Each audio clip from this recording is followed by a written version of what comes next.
Assalamualaikum warahmatullahi wabarakatuh. Kembali lagi di channel Materi Teladan. Pada kesempatan kali ini kita akan melanjutkan pembahasan materi kimia kelas 10 yaitu perkembangan teori atom. Teori atom yang pertama yaitu adalah teori atom Dalton atau model atom Dalton. Namun demikian sebenarnya sebelum Dalton ini mengemukakan terkait dengan model atomnya, filosof asal Yunani yaitu Demokritus sudah mencetuskan yang disebut sebagai atom. Jadi atom ini merupakan bagian terkecil dari suatu materi yang tidak dapat dibagi lagi. Tetapi Dalton melakukan penelitian lebih lanjut terkait dengan atom dan mendapatkan suatu teori bahwa menurut Dalton, bahwa unsur tersusun atas partikel yang sangat kecil yang tidak dapat dibagi lagi yang disebut sebagai atom. Dan ini sebenarnya masih sama dengan pendapatnya Demokritus. Tetapi pendapat yang lain dari Dalton ini mendukung dari model atomnya, yaitu bahwa menurut Dalton, atom-atom yang menyusun suatu unsur adalah identik, baik massa, ukuran, dan sifatnya.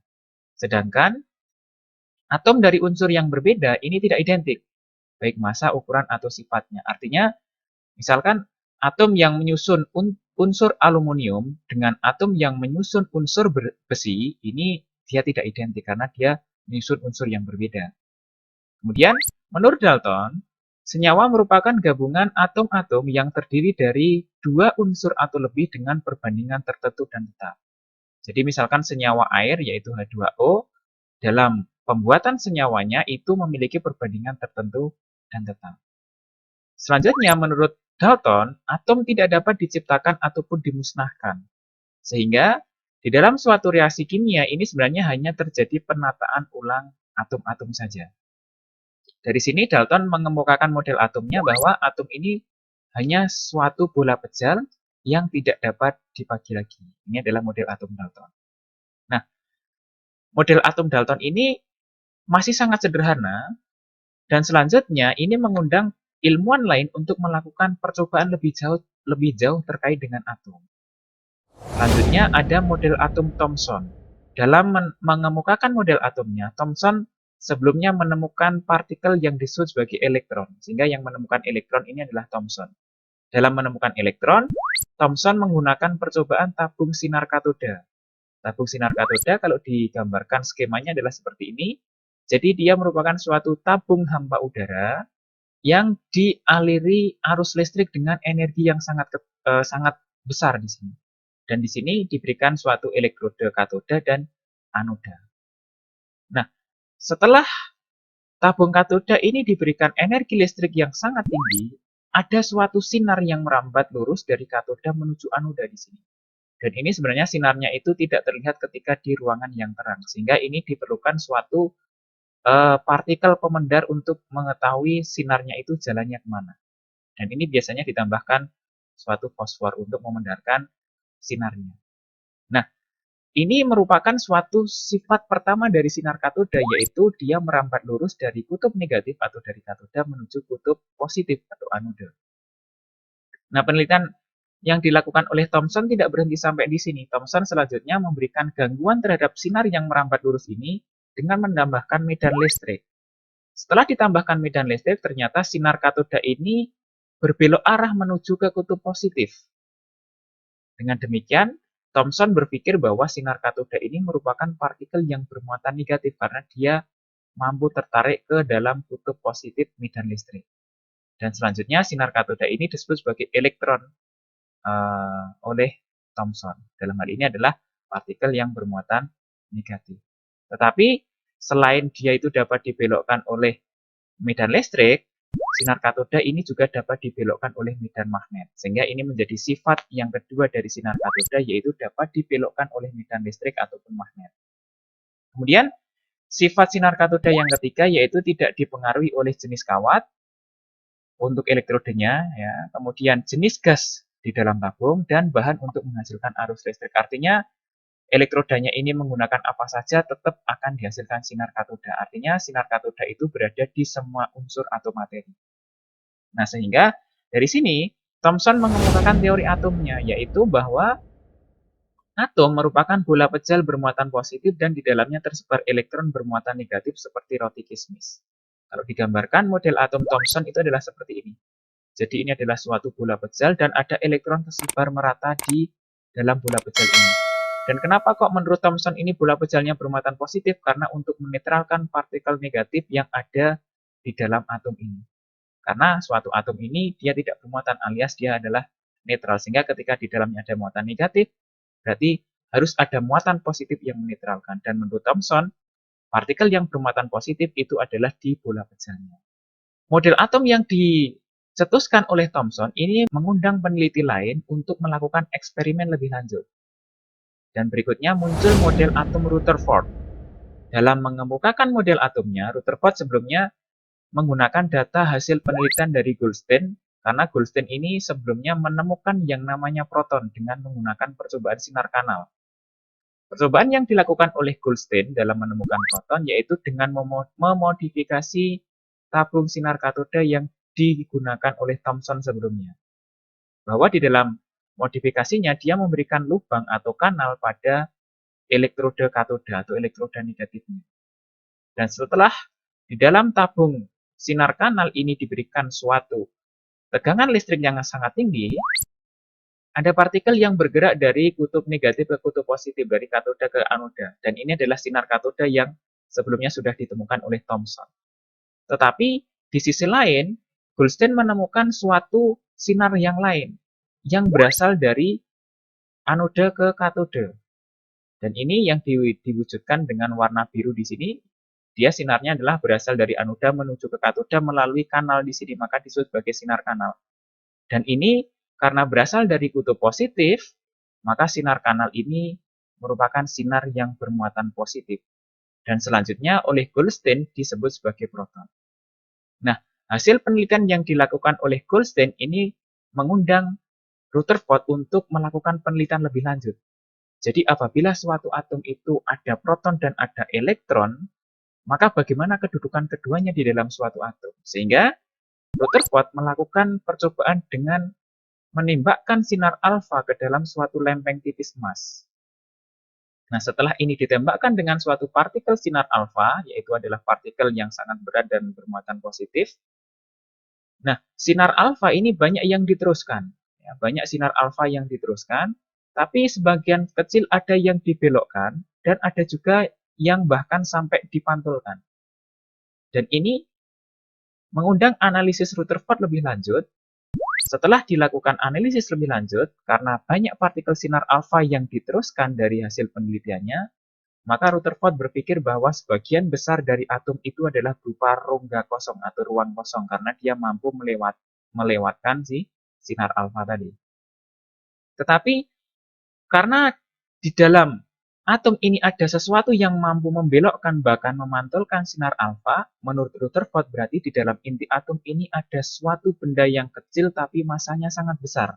Karena dia mampu membelokkan sinar alfa atau memantulkan sinar alfa. Dan hasil ini mengundang Rutherford untuk melakukan atau mencetuskan suatu teori atom, yaitu bahwa atom terdiri dari inti atom yang sangat kecil bermuatan positif, sebagai pusat massa yang dikelilingi oleh elektron. Nah, kenapa kok pusat massanya ini tadi bermuatan positif? Karena dia dapat memantulkan sinar alfa, bahwa sinar alfa tadi adalah partikel bermuatan positif. Sehingga positif dengan positif dia saling tolak-menolak. Nah, dari sini memunculkan model atom Rutherford, yaitu adalah bentuknya seperti ini. Jadi di sini intinya ini adalah bermuatan positif sebagai pusat massa dan elektron mengelilingi inti di sekitar inti atau di sekeliling inti. Akan tetapi di sini model atom Rutherford ini masih ada kelemahan karena Rutherford ini tidak mampu menjelaskan kenapa ketika elektron ini mengelilingi inti atom, kenapa elektron tidak jatuh ke inti padahal elektron itu negatif, inti positif, harusnya dia saling tarik-menarik.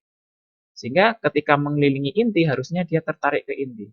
Nah, hal ini tidak dapat dijelaskan oleh Rutherford sehingga mengundang peneliti lain untuk melakukan penelitian lebih lanjut. Tetapi model atom Rutherford ini ada penelitian Rutherford yang masih menjadi pemikiran bagi Rutherford. Yaitu, menurut Rutherford, dan ini merupakan dasar dari penemuan neutron oleh James Chadwick, jadi pada penelitian Rutherford ini, dia menemukan kejanggalan bahwa perbandingan massa helium dan hidrogen ini seharusnya adalah 1:2. Karena kalau di dalam suatu inti atom itu hanya ada proton, Maka proton dari helium itu 2 dan proton dari hidrogen itu jumlahnya juga 2, harusnya masanya sama di sini. Harusnya perbandingannya adalah 1:2. Akan tetapi faktanya ini masih lebih berat yang helium. Dan untuk menghasilkan massa yang sama ini diperlukan hidrogen sejumlah 4 untuk setiap satu atom helium. Artinya perbandingan helium dengan hidrogen adalah 1:4. Maka Rutherford meyakini bahwa ada partikel lain di dalam inti atom selain proton tadi. Sehingga ini menjadikan James Chadwick untuk melakukan percobaan lebih lanjut. Percobaan yang dilakukan oleh James Chadwick yaitu dengan skema seperti ini, dia menembakkan sinar alfa ke dalam suatu atom berilium. Jadi di sini polonium memancarkan sinar alfa atau menembakkan sinar alfa dari polonium menuju berilium. Setelah berilium ini ditembaki oleh sinar alfa, ada partikel lain yang loncat dari berilium yang digambarkan dengan warna biru di sini. Dan partikel dari berilium ini ditembakkan lagi ke dalam suatu parafin. Dari parafin muncul partikel lain yang loncat dari situ setelah kena partikel dari berilium ini. Dan ini partikelnya, ini setelah dideteksi oleh detektor, partikel yang warna merah yang berasal dari parafin setelah dikenai oleh tembakan dari berilium tadi, ini adalah partikel proton.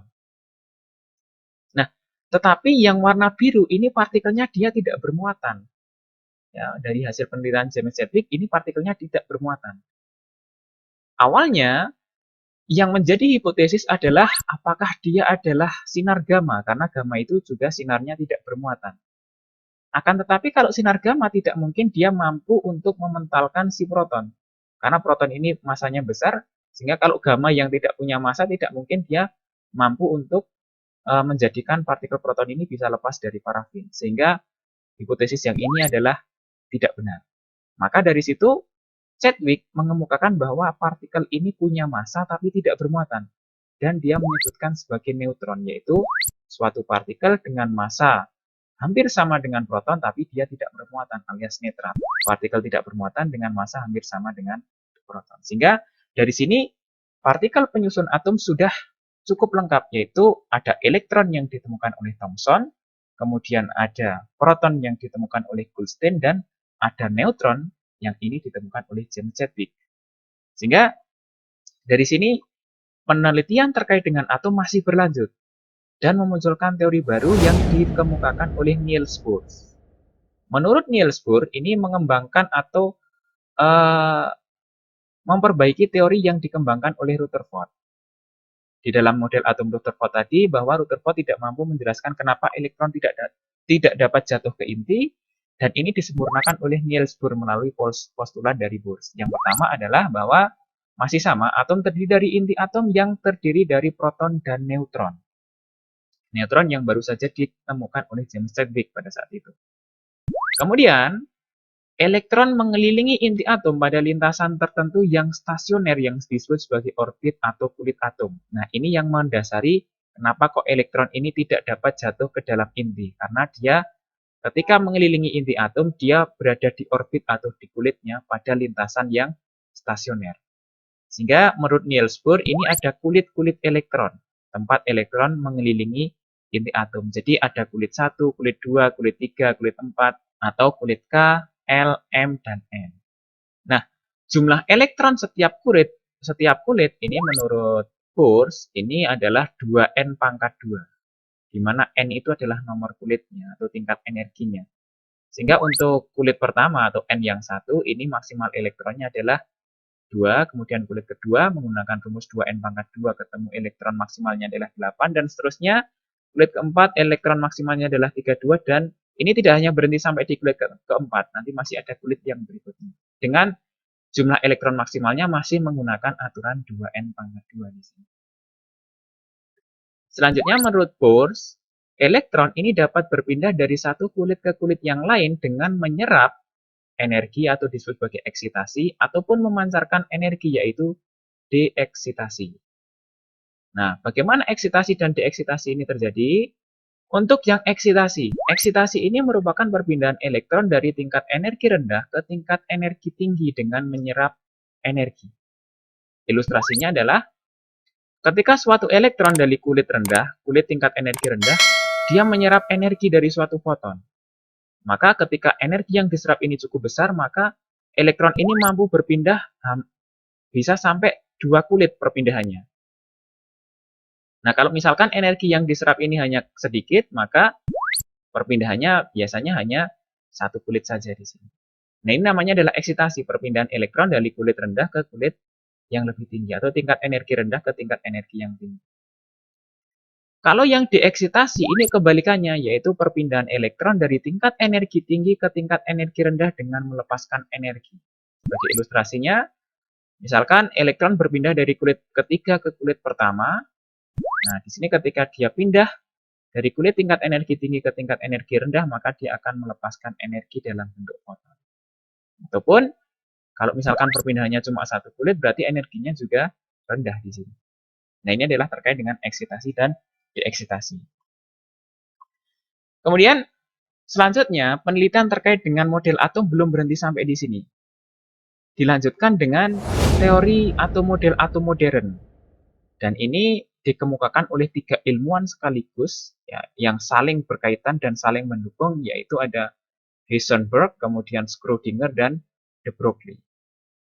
Nah, ini namanya adalah model atom modern dengan menggunakan teori mekanika kuantum yang dikemukakan oleh ketiganya di sini.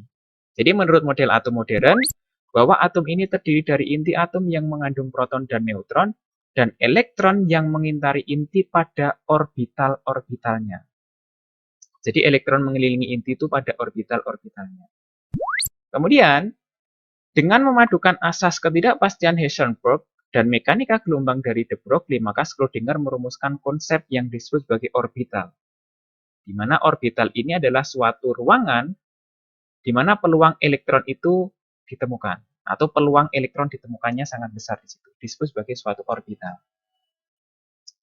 Kemudian untuk menentukan kedudukan elektron pada suatu orbital-orbital dinyatakan dengan bilangan kuantum. Sehingga model atom modern ini bentuknya adalah seperti awan-awan elektron. Ya, jadi di sini ada tingkat energi 1, tingkat energi 2, dan seterusnya. Nah, orbital bentuknya seperti apa? Orbital ini ada 4 macam. Yang pertama ada orbital S, kemudian orbital P, orbital D, dan orbital F. Dan ini ruang yang berbentuk bola, kemudian bola berpilin, dan seterusnya. Ini didasarkan pada bilangan gelombang yang sebelumnya sudah dianalisis oleh Schrödinger berdasarkan konsep dari Heisenberg dan de Broglie tadi. Atau kalau misalkan mau dilihat secara 3 dimensi, nah ini orbital itu adalah seperti ini. Ini S yang satu, S itu ada banyak, S pada kulit pertama, kemudian kulit kedua, kulit ketiga, dan seterusnya. Dan ini semakin besar kulit, maka orbital S semakin besar juga. Kemudian yang ini adalah orbital P, yaitu bola berpilin tadi. Ya, ini adalah orbital D, dan seterusnya. Nah, kalau misalkan dia bergabung dalam suatu atom, bagaimana bentuknya? Nah, kalau misalkan bergabung dalam suatu atom, maka bentuknya adalah seperti ini secara 3 dimensi.